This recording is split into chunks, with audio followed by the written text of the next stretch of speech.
Je m'appelle David Duresset, j'ai 31 ans, je suis Dijonnais, je vis à Paris. Je travaille actuellement chez Paris 2024, je suis chef de projet partenariat et je suis de la promotion 2012 de chez BSB.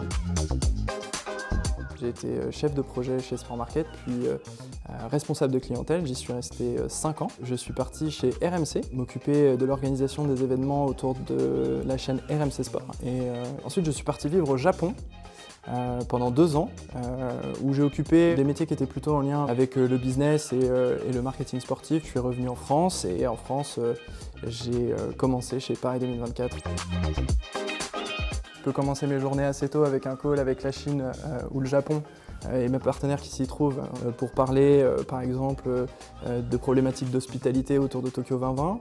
Étant donné qu'on est cette espèce de plateforme qui crée des synergies avec les programmes, on est aussi très en contact avec toutes les équipes et toutes les directions.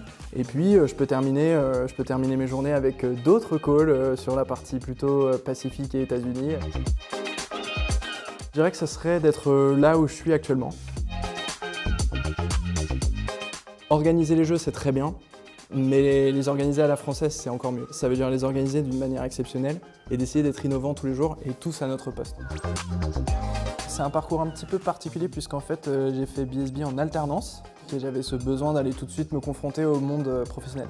J'ai été faire cette alternance au sein du Crédit Agricole Nord-Est à Reims. J'ai quand même eu la chance d'avoir un échange académique.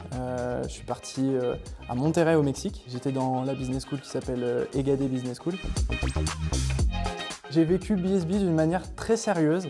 Ça m'a permis d'acquérir des bases qui étaient très solides sur tout un tas de matières que je ne maîtrisais pas. Je peux qu'en être ravi. D'être conscient un petit peu de tout ce qui nous entoure et donc du coup de systématiquement dans tout ce qu'on peut faire et dans toutes nos démarches d'avoir cette responsabilité qui est la nôtre sur à la fois l'environnement, l'inclusion, l'intégralité de nos projets et tout ce qu'on peut monter. On le fait dans cette logique-là, c'est-à-dire dans la logique du changement, de vouloir finalement imaginer les choses d'une manière différente.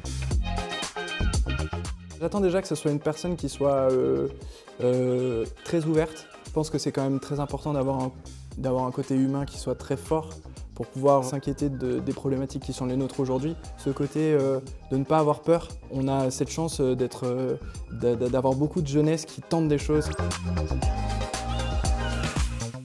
Je trouve aujourd'hui qu'on a un petit problème, c'est de trop se référencer à tout ce qui touche au classement.